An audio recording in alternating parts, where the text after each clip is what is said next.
Hello, everyone, and welcome to Women Dialogues. And I'm your host, Shashi, with you all to create more voice for women and by women.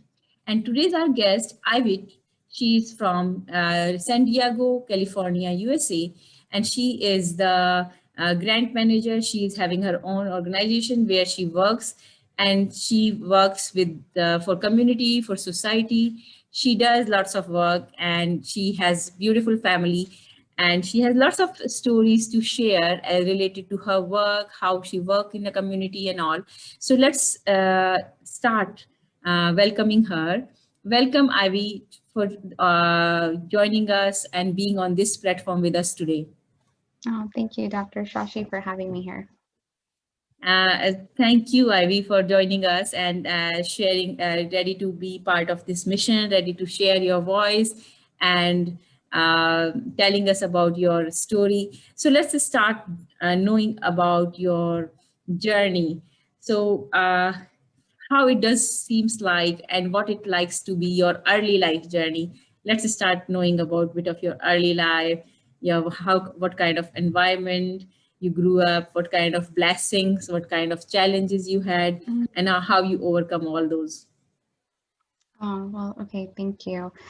Where do I begin? So I am a first generation American, Mexican American. My parents immigrated from Mexico to the United States. I was born and raised in Phoenix, Arizona. Um, I was fortunate enough to have my mom full time at home with me till about the age of 5 or 6. And unfortunately, right, some of the challenges is I grew up in a domestic violent home. So there was, that was a challenge growing up. My mom did leave the relationship. And she was so I ended up being raised by a single mother, me and my sister. And that really, think, not knowing how I was going to later turn into a blessing, it ended up inspiring me to work with women and children specifically. So I started as a child development specialist, working in the home, working as a child abuse prevention specialist. And I quickly realized that a lot of the women I was working with were also, they were immigrants, and just like my mom was, having a hard time with resources, the language, the culture here in the States. And I felt that the resources I was bringing them wasn't enough. There was a lot of emotional health and a lot of mental health struggles. A lot of them were moms with younger kids in the home full time. And some of them also were experiencing, relationship challenges, domestic violence, or maybe not as severe, but different types of challenges. And I ended up feeling like I had to go back to school because I was doing therapy with a little t, right? Like didn't have the credentials. It was more of a kind of community work that I was providing emotional support, but I didn't know exactly what I was doing, in the sense of I couldn't provide real skills. So I did went back to work, or went back to school. I ended up getting my graduate degree in clinical social work, so a master's in social work with a clinical emphasis on children, family, and youth. And I happened to take an elective course on grant writing in case I decided that one day I was burnt out by therapy, that was going to be maybe something I would do, as a second option or on the side. I ended up having children of my own during this time frame. So I became pregnant with my first child, had a little girl, and I had a very traumatic birth experience. So almost like it was just a very traumatic birth experience, and I developed birth trauma, PTSD related anxiety, postpartum depression. Unfortunately, I didn't, because I was so high functioning, I was still in grad school and doing all this, I was sort of just kind of, I guess, overlooked. And a lot of it is taboo. So even to this day, we don't really talk about the challenges of motherhood. And not just, we talk about the physical changes, and we talk about how to feed a baby, breastfeeding, but we don't talk about the emotional challenges that come with being a mom, especially a first-time mom is a very drastic change. And so I ended up I had to step away from therapy. I had to stop working with children and family because I was getting triggered.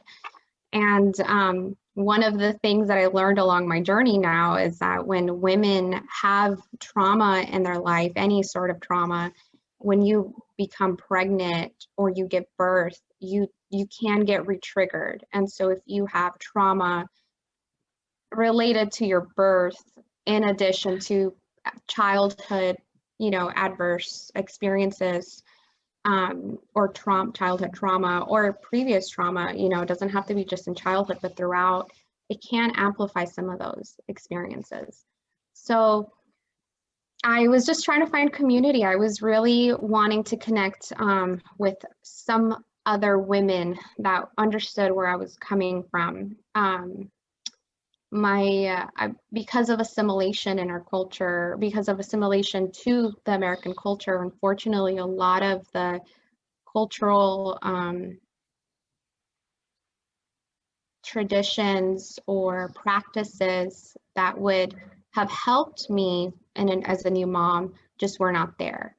And I really needed to connect. And so I found an amazing group of women that also dealt with women's overall holistic maternal health and reconnecting to your cultural roots and using your culture as a resilience, especially in maternal health or in motherhood and in parenting.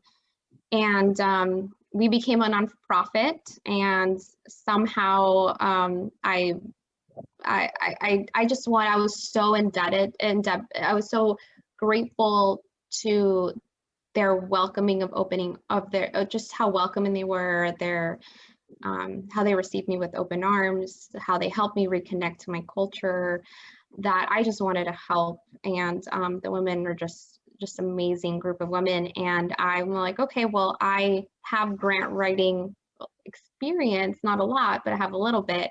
I would like to learn more, but I can volunteer my time.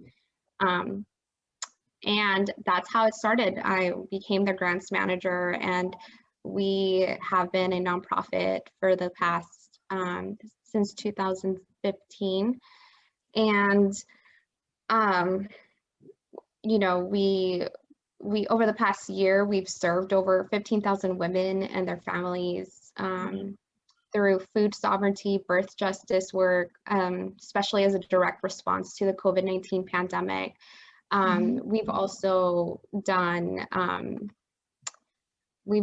lot of workshops around postpartum, and a lot of postpartum support. Physical, emotional, and spiritual health is a big for us. Newborn nutrition, feeding, lactation support, indigenous first foods. So our population and the group that we are is we're urban, indigenous, and Latinx, mostly women in the Southwest region of the states, specifically Arizona is the group that we serve. And so we try to focus really local to our, to the food in the area, what's local to the different cultures in the area.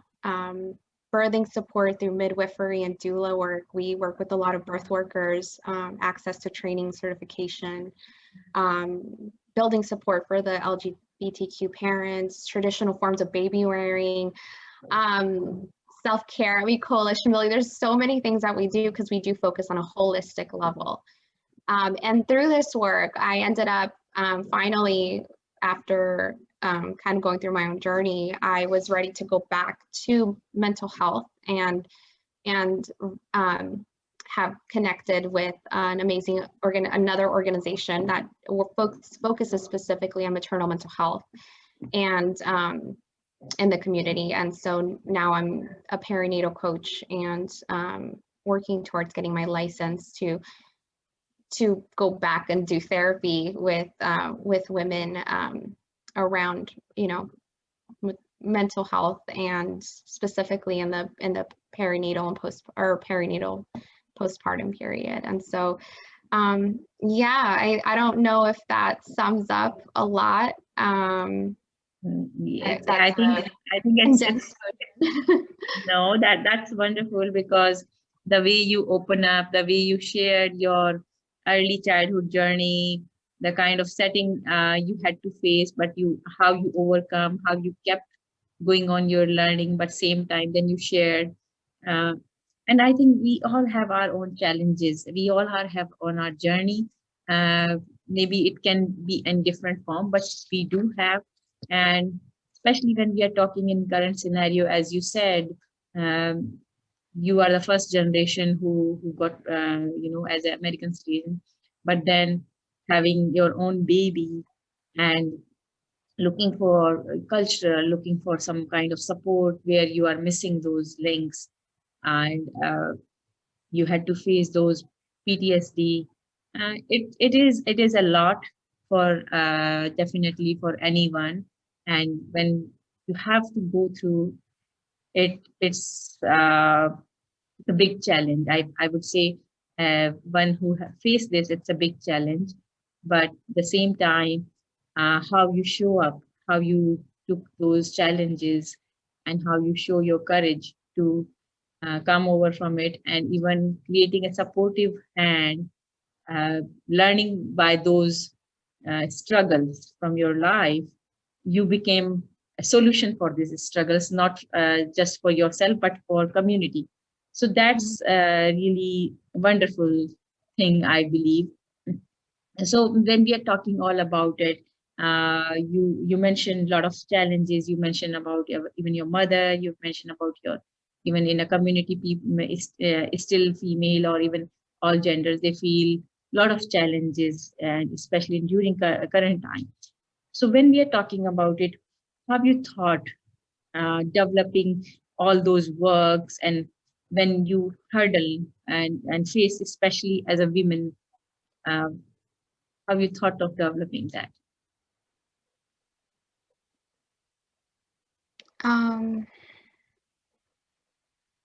I'm sorry, do you mind repeating the question so I can So really just yeah, my question is here, when we are talking all those your journey, have you thought developing your work that which you are doing, and what hurdles you face specifically as a woman? We heard like as a PTSD and all, but developing your work again is a challenge for a woman, right? So yeah. So I think some of the hurdles is that what we're trying to do is really change a system that has been developed to oppress minorities, people, especially the BIPOC communities. So and women. So that's right. We are still underpaid. There's yeah, not a lot of there's not a lot. The challenges for me is that I had to choose between being at home and raising my children, which to me was important, or working 40 to 60 hours to help my community, but sacrificing my family. And I think that the challenge is that then it sets women back if you choose to raise your family when in the early years. For me, through my training and education, right, and everything that we've known now is the first 5 years of childhood are extremely important. And so I really wanted to be home with my children the first 5 years, because I think that was part of what really helped buffer some of those challenges in my family with the domestic violence, because my mom was consistently home for 5 years. I think the challenges are finding a balance, or having the system or society, I should say, really take care of parents, not just mothers, parents that choose to stay home and raise their children.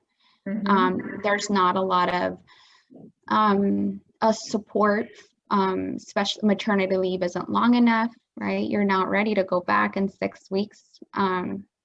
Postpartum is up to 5-7 years of life. You know, you're still going through a lot of changes. And so there isn't enough support. And so we are even also, right, also finding, fighting for women that are providing birth support for women in the community, and the, you know, especially the BIPOC community, has been challenging. Trying to advocate for community in policies.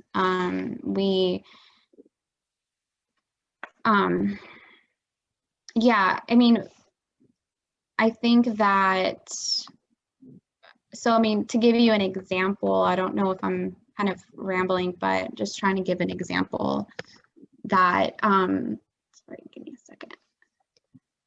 We were able, because of the work that we're doing, we have opposed certain bills that have been presented. So we opposed the bill HB 1181, working with Arizona Birth Network and others to find an acceptable ground to help support birth workers of color. And so we are trying to advocate for women providing support for other women, and also advocate for ourselves by modeling through our organization in some ways, because there are some challenges that we're still trying to learn, but trying to model in a lot of ways what it looks like to work when we work at the pace of our children. So we're not overworked, we're finding a balance. And so I think that's some of the challenges as a woman, is trying to balance the many roles and hats that we all wear, because we're not just moms. That's so true.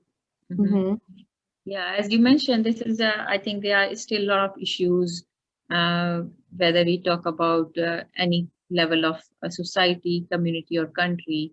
They are still there, and women have to go through by this. Women have to face, those are still challenges. So why do you think majority of world organizations are still unable to achieve as far as women empowerment is concerned? The big question. Because we all know these challenges, even it's not about like you or me, it's not about particular community, society, or country.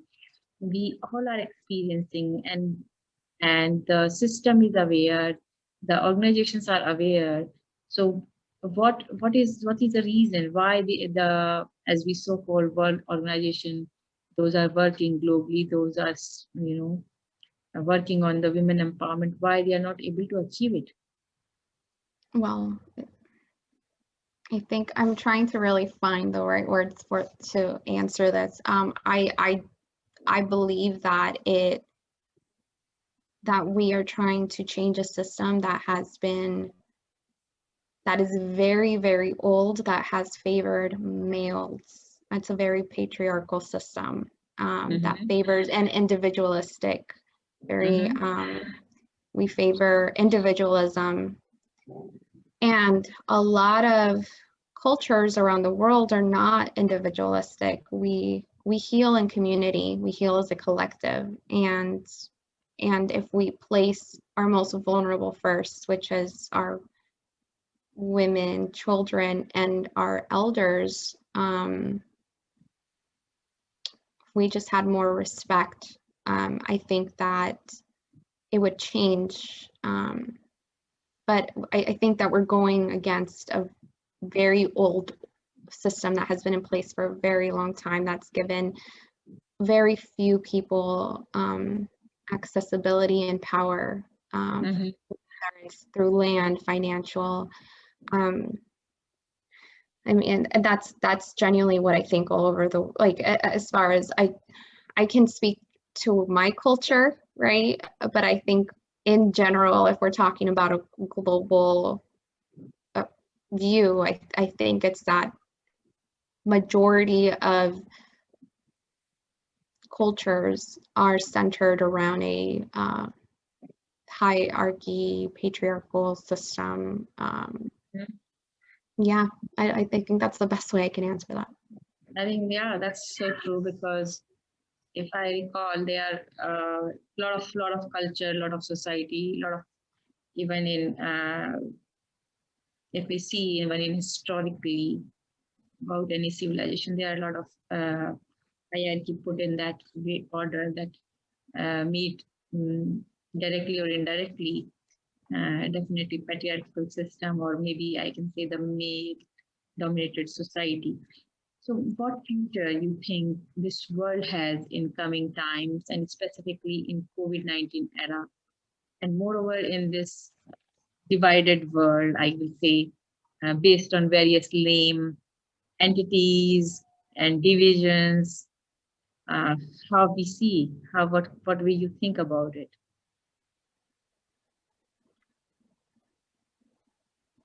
These are amazing questions. Very reflective. I think that,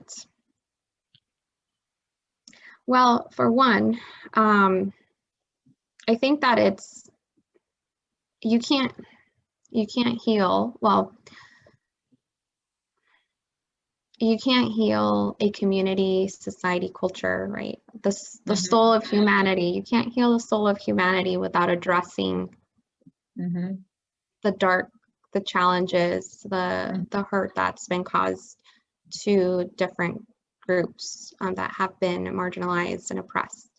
And I Mm-hmm. think that COVID-19 has brought a lot of that to the surface. We're seeing a lot of the inequalities. It's more apparent. Think it's making, I think it's forcing people to reflect about the their own situations, but also I hope that it's also having people understand that we're all connected. How Right. how something that someone did in one side of the world affected everybody, and that if we don't take care of each other, we don't take care of our home, our mother earth, that and we that Yeah. it's ultimately more detrimental to us And as yeah, individuals. I think the way you narrated about that how one we can do that, that's really important. And moreover, it's about like, again, being mindful, being having perseverance, and work on the way when we are mindful, we are thinking, and then follow those, because we can find many times easy path. As you mentioned about Mother Earth, there are already there are a lot of different field when we are talking about environment science, climate science.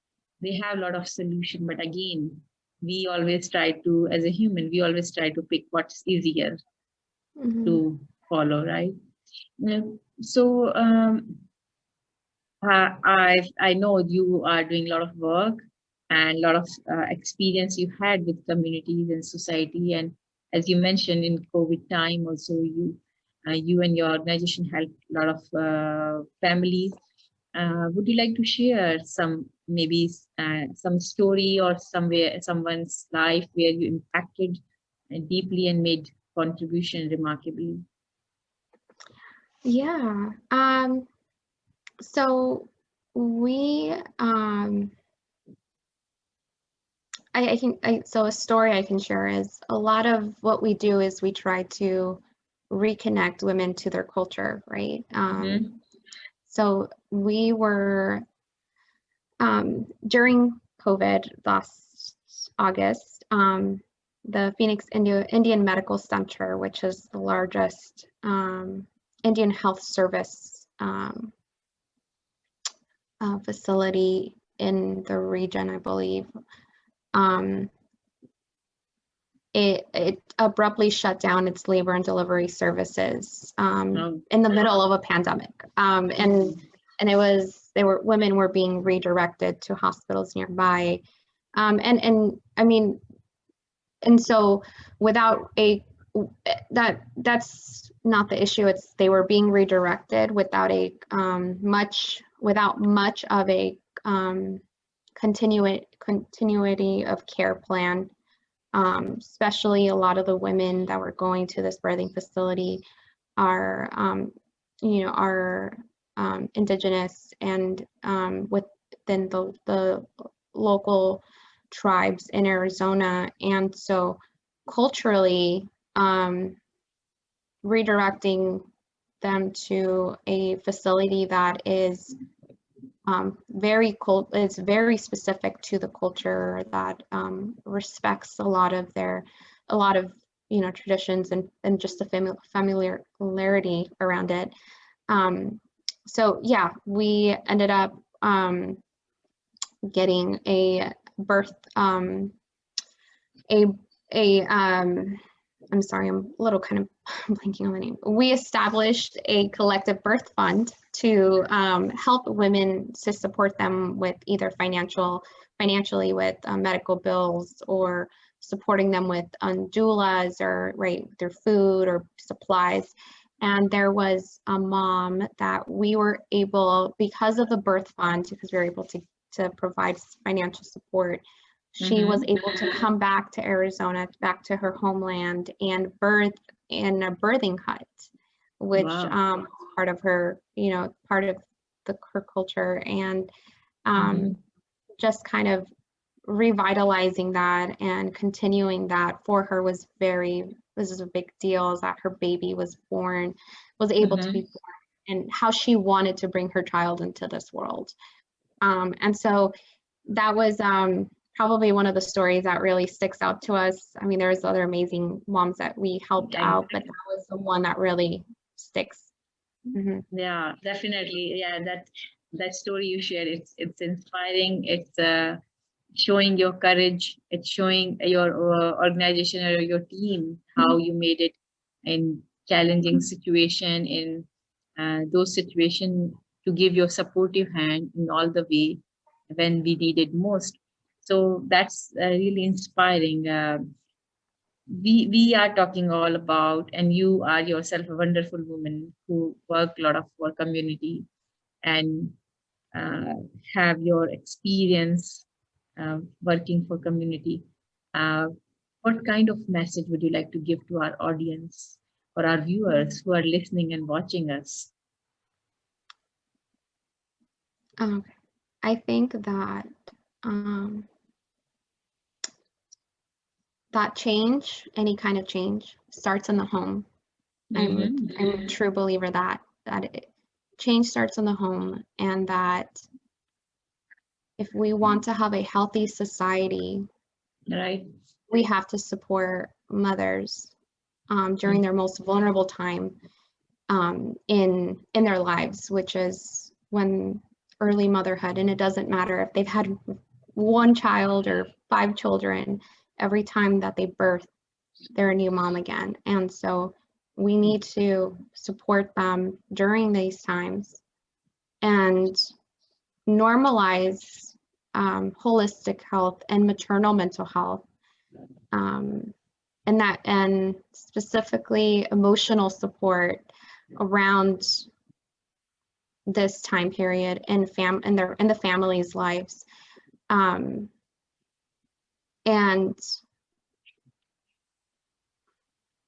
maternal mental health should be provided, should just be a normal part of pregnancy, just like breastfeeding classes and Lamaze classes are.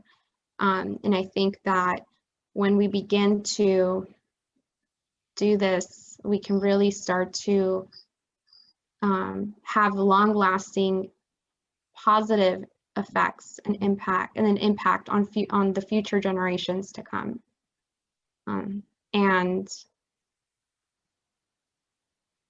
I also think that there is a lot of healing when you in cultural identity, and so when we are able to amplify and make space and hold space for the many different types of cultural identities that exist, we are allowing people to be the best version of themselves and ultimately heal, especially if they're part of an oppressed, marginalized group. And hopefully we can just make the world a better place for the next 7 generations to come. I think, yeah, that's true. And last but not least, why do you think the platform like this, Women Dialogue, is needed when we are talking about women and child health, when we are talking your work, or maybe in general? Why? What do you feel? Well, it's important that we are highlighting the work, the many roles that women hold, because in those many roles is where the impact is being made. And sometimes we don't even realize how much work is going on behind the scenes. And so I think it's important to bring awareness and attention to the women that are doing this amazing work behind the scenes and are still parenting and are still holding multiple jobs, or are not parenting and are holding multiple jobs, and hopefully inspire other women, to just hopefully inspire others as well. Thank you. Thanks a lot for having such amazing feeling and inspiring and motivating for us and for all of us to give that sense why and what is important being having these conversations, these dialogues, to share all individual speakers to inspire and motivate many those silent voice, those might be having similar challenges or journey. They can relate, they can hear, they can inspire and motivate. So thank you, Ivy, for sharing your journey with us and for your time. Thanks a lot for being with us today. Thank you, Thank Dr. you. Shashi. I really appreciate you having me here today. And thanks to all our viewers. If you would like to hear more women voices and part of Women Dialogues, please connect with us. Please share, subscribe, like, and thank you. See you in the next episode. And as we were talking about mother and child health, Ivy is a good resource, and I can say source, who can give you more detail about these things. If you would like to connect with her details are available in the description as well. See you in the next time, and take care.